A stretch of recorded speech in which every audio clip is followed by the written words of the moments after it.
এক ভাই জানতে চেয়েছেন কবরে কয়টি প্রশ্ন করা হবে, 3টি নাকি 4টি?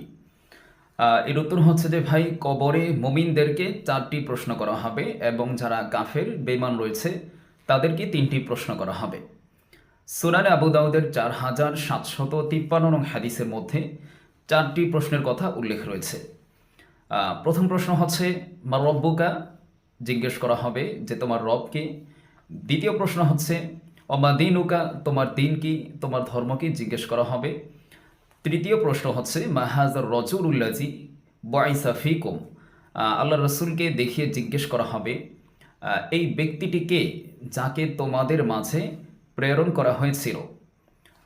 চতুর্থ প্রশ্ন হচ্ছে ওমায়ুদ্রিক, যখন মুমিন ব্যক্তি 3টি প্রশ্নের উত্তর দিয়ে দিবে তখন তাকে এক্সট্রা একটি প্রশ্ন করা হবে অমায়ুদ্রিকা, যে তুমি এই বিষয়গুলো কিভাবে জানতে পারলে।